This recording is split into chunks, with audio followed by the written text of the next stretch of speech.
How are you feeling though, my man? You finally did it. I feel really not only excited but relieved. Like, everyone's saying for a long time that I can't win national because I haven't before, and I never have. But finally winning this, it's like all my hard work has finally gone to good use. I'm so happy. Like, it's the hardest tournament ever. I can't believe it. Honestly, I didn't think this would happen. I just thought I was gonna get like top 8 like always. So this is a dream. If you've ever dabbled in competitive Smash before, you probably know who this is. Samuel Dabuz Busby is a player that almost everybody recognizes when you think of Smash tournaments. He's a seasoned vet that has been playing Smash competitively since Brawl, and he's found success in every game that he's played. But that success comes with a cost. You see, Dabuz has always played characters that have had the unfortunate reputation of being considered lame. And even though Dabuz's character choices and his playstyle have proven to be effective, that doesn't mean that the crowd has always been on his side. That's going to be game. Wow, immediate. destruction.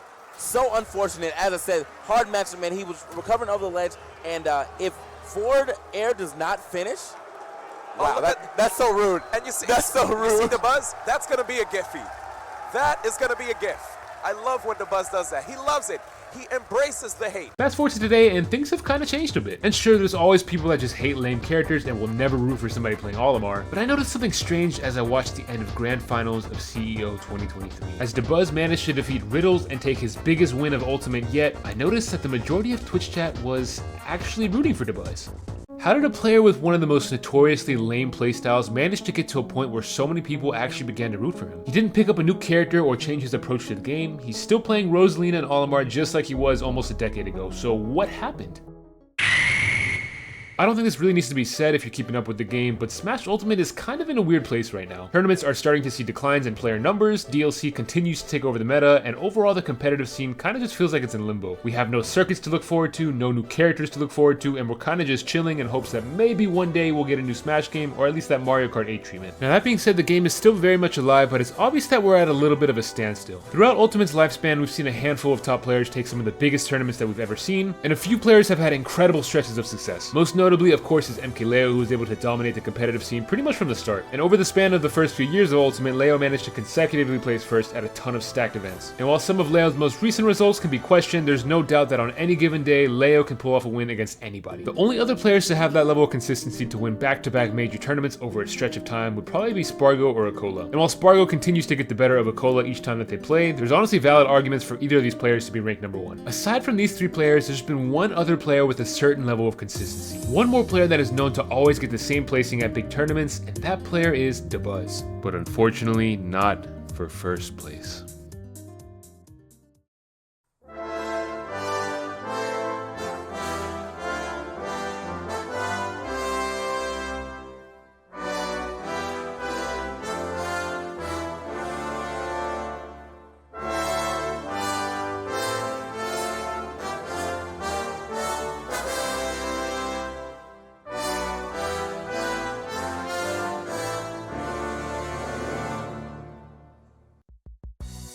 Dabuz was once dubbed the King of New York, but his placings in Smash Ultimate have led to people calling him the King of Second Place. And even though Dabuz is widely considered a top 10, top 15 player in Ultimate, he's never won a Smash Ultimate major tournament. Instead, Dabuz has experienced numerous heartbreaking second place finishes at many major tournaments. It seemed like Dabuz could never and would never claim first place at a major event. Back in Smash 4, Dabuz kinda had a similar start with the game, and even though Dabuz was a solid player in Brawl, he never really was seen as a top player until Smash 4. But he pretty much rose to fame right out the gate. He had dominating set records against a lot of other top players, but he almost always lost to the same one or two players at every tournament. Most notably, it would be either Zero or Nairo that would always end Dabuz's run, and that led to multiple second place finishes, but that all changed in 2017. Leading up to 2017, there were a series of tournaments hosted by 2GG that featured different themes or players as sagas, and these were honestly some of the most memorable tournaments from Smash 4. That being said, the most memorable event that they hosted was definitely 2GG Civil War. This tournament featured the largest prize pool to date for Smash 4, and it was themed around two of the best players of the time, Zero versus Ally. And even though the 10v10 crew battle lived up to the hype, all eyes were on the tournament itself. Would Zero or Ally manage to win this tournament, or would it be somebody else? Well, to everybody's surprise, they would actually have some of their worst placings yet, with Zero placing 49th place after losing to typical Smash 4 nonsense.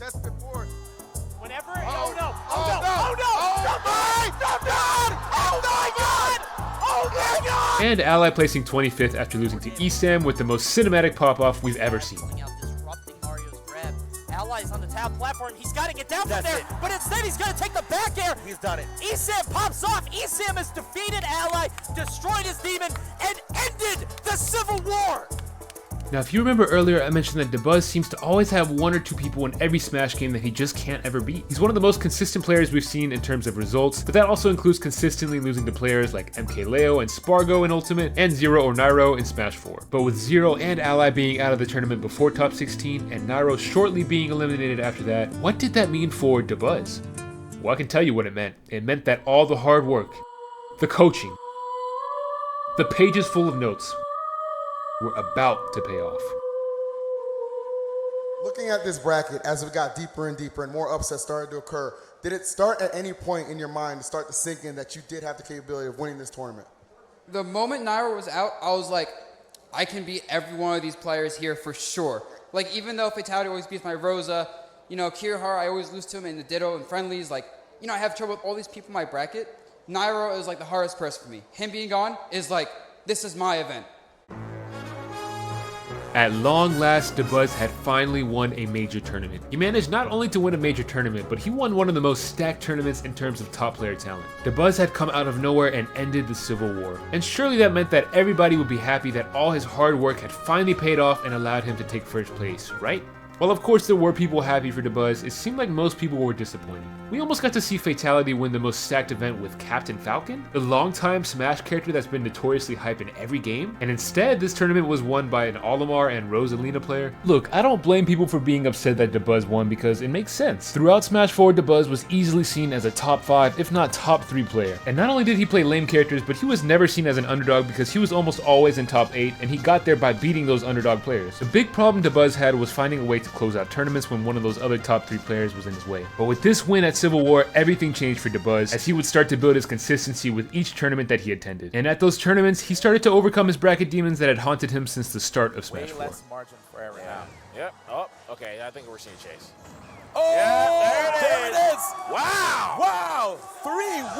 Wow. Dabuz with the victory over Zero. Dabuz would go on to win multiple majors before Smash 4 ended, and towards the end of the game's life, he proved that he had earned his place as one of the all-time greats of the game. I mean, he was winning so much that it forced some top players to go random in grand finals. Some kind of inspiration in the crowd He's now looking for talking to him. requests? I think he's asking for requests. I request Mario. They are. He is asking for requests. Elegance all but giving up, Rent.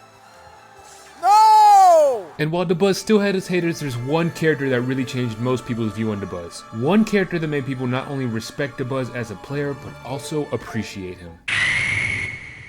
We all know what happened to Smash 4 as a game, and if you don't, I'll just sum it up real quick for you. Nintendo added DLC characters to the game. The last character they added was Bayonetta. Bayonetta was broken. Nintendo said, bye-bye, we're done patching your game, and the game basically went downhill from there. O2ers were picking up Bayo and winning tournaments, mid-level players were picking up Bayo and winning tournaments, and worst of all, some top players were picking up Bayo and winning tournaments. Even though it might not seem possible, Bayonetta was lamer than anything Dabuz could have ever done, which is exactly why the view of Dabuz changed completely as Bayonetta continued to dominate the game. Bayonetta is one of the most polarizing characters that we've ever seen in a Smash game. She was able to turn your favorite players into your least favorite players when you saw them select her on the character select screen. And not only that, but there were so many people coming out of seemingly nowhere to win tournaments, and the overall feeling that most people had was that Bayo players were carried by that character. A lot of people just had no respect for people that played Bayonetta. Now you might be wondering, where does Dabuz fit in all of this? Here's the thing, Dabuz never picked up Bayonetta. Instead, he was actually one of the better players in the Bayonetta matchup. And as I've mentioned before, a lot of people weren't necessarily fans of Dabuz. They thought his playstyle was boring and that his characters were lame, which meant that most of the time the crowd was cheering against Dabuz. But despite some of the hate that Dabuz would receive for the way that he played, there was no doubt that Dabuz put in the work to get his results. The one thing that most people had for Dabuz, whether they liked his playstyle or not, was respect. As time went on and Smash 4 continued to be plagued by Bayonetta, Dabuz simply just adapted. And like I said, there were a bunch of top players picking up Bayonetta, and most tournaments had at least 2 or 3 in top 8. Every time you refresh Twitter, you could expect to see at least one tweet of somebody calling for an emergency nerf or just ranting about Bayonetta. And I'm sure Dabuz wasn't thrilled to play against Bayonetta at every tournament he attended, but he did what he had to do to remain consistent at the top of the game. And most impressive of all, he did it without picking up Bayonetta. But you want to know something? It doesn't stop there. It's funny because I feel like growing up I always heard the phrase history repeats itself, but I never really understood it until I grew up and saw so many examples of it. And yet here we are today, Smash Ultimate is almost 5 years in, we're getting no more patches or characters, and there's a DLC character that seems to be going on a rampage at many tournaments, except now we kinda have 2 characters like that. Just like in Smash 4, Dabuz came out swinging at the start of the game, but he would ultimately go on to lose many tournaments by finishing 2nd place to one of his bracket demons. Again, he was dominating brackets, but he seemed to never be able to close out tournaments. And instead of picking up one of the many new additions to the roster, he would continue to use his 2 characters that most people consider lame or boring. Well, he also played Richter for a little bit, but that really didn't help his case at all. And of course that resulted in the crowd typically rooting against him. This recovery. That's his jump again, though. He's definitely gone. Yep, goodbye. Mozambique, he's knocked out the tournament. It's over. Give it to MKLeo one more time. From Riptide to Lowtide, he's taking all these tournaments. We said it before. Dabuz, the king of New York. Hail to the king. There's a king of Smash too, though, and he's taking precedence today. That's Leo, the #1 player on the planet. It kind of became a running joke that if Dabuz found his way into top 8 of a tournament, he was definitely getting 2nd place. Just like in Smash 4, there were a bunch of people that would root against him, but again, people continued to build respect for Dabuz. In the summer of 2020, it seemed like the whole community of Smash 4 top players were outed for a variety of actual crimes, which we could make a whole separate video about. But basically, all the top players in Smash 4 that you once knew and loved to watch were gone from the community, and rightfully so. Except for Dabuz. And sure, there were a lot of other top Smash 4 players that had nothing to do with any of the controversy back in 2020, but most of those top players either came into Smash 4 towards the very end of the game or significantly dropped off in the rankings when transitioning to Ultimate. Dabuz, on the other hand, transitioned to Ultimate seamlessly. He continued to place well at events, he avoided getting caught up in any kind of controversy, and instead his full focus was on his biggest passion, Smash. And no matter how you feel about Dabuz's character choice or his win conditions, you almost had to respect him at this point. Not only as a competitor, but also as a person. Fast forward to today, and Dabuz has still yet to capture that major tournament win. Well, sort of. A couple months ago, Dabuz traveled to Japan, and it seemed like that trip was exactly what Dabuz needed to reach that next level. Dabuz's run at the most stacked Japanese tournament was probably his most impressive run yet. He managed to defeat a bunch of top players in a region that actually knows the Rosalina matchup, and most notably, he was able to defeat his teammate Riddles for the first time. Pulls the trigger on the edge guard but misses. You're on the way out. The unstretched shield. Dabuz takes it.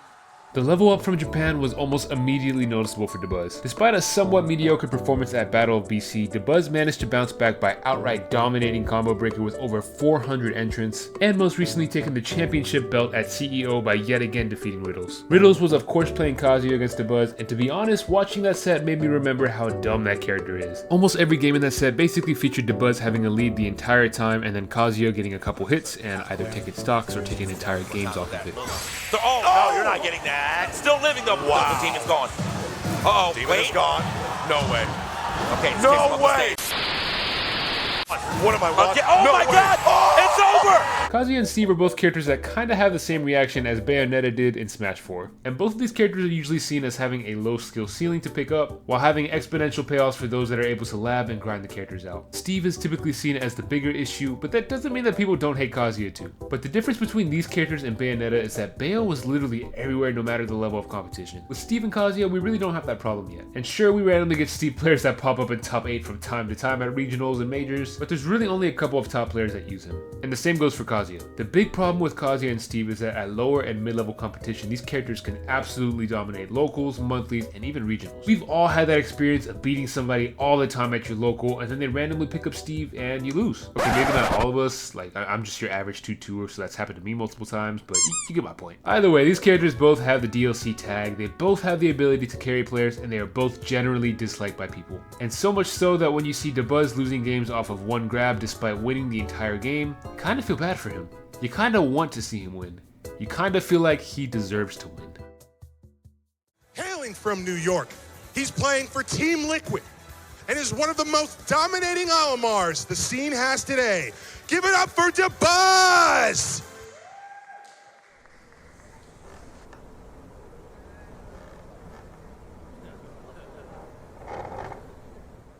You see, Dabuz has managed to change the way that we look at the game of Smash. He's a player that's fallen short so many times, yet he never gave up. He never took the easy way out, and it seems like it's finally paying off for Smash Ultimate with his latest 2 wins. And even though both of these tournaments technically aren't considered majors, these were both still massive tournaments and some of Dabuz's biggest accomplishments for Ultimate to date. For the first time in Ultimate, we've seen Dabuz take back-to-back regional tournaments, and I wouldn't be surprised if we start to see that same momentum that we saw at the end of Smash 4. Dabuz has managed to completely change people's entire perspective on him by just simply being himself. And sure, he's had his questionable moments that I'm sure everybody has seen by now.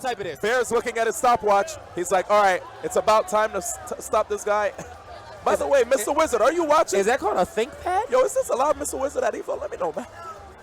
A ThinkPad. Can somebody ping Joey, Mr. Wizard Queller? Yeah, man. Someone go ahead and ping Mr. Wizard. Oh, 5, 8, 3, 2, 1. And put that away, good sir. I hope you got enough information. His game plan did work, but he was cutting it close. Ken made a tremendous comeback. So, you know, the buzz has to be running through his mind. What did he do differently?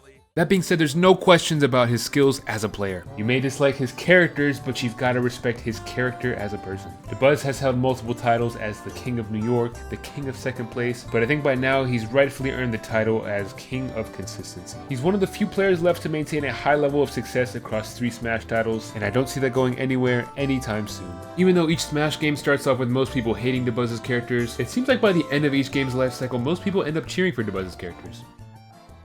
So what's the moral of this story? Well, I guess Olimar isn't so lame, right? Thank you guys for watching. I hope you really enjoyed this video. And if you did, please consider subscribing to the channel because I'm trying to grow this channel to 10,000 subscribers by the end of the year. And I know it's doable, but I need you to subscribe. And listen, if you have any ideas, any players, any tournaments that you just want me to kind of talk about, do a video kind of like this, go ahead and let me know in the comments. I do have a couple ideas already for some future videos, but I'm always open to new ideas. And plus, I'm making my content for you guys, so if there's something that you want to see specifically, just let me know. I also have the rest of my socials linked down below. I upload TikToks like every day. I stream on Twitch all the time. And I'm always just kind of uploading content, you know, the grind never stops. And lastly, Dabuz, if you're seeing this, I hope you enjoyed the video. I hope I did it justice. I've always been a big fan of your gameplay as an Olimar player. And again, congrats on CEO, major accomplishment. Other than that, got nothing else for you guys. Hope you enjoyed the video, and I'll catch you in the next one.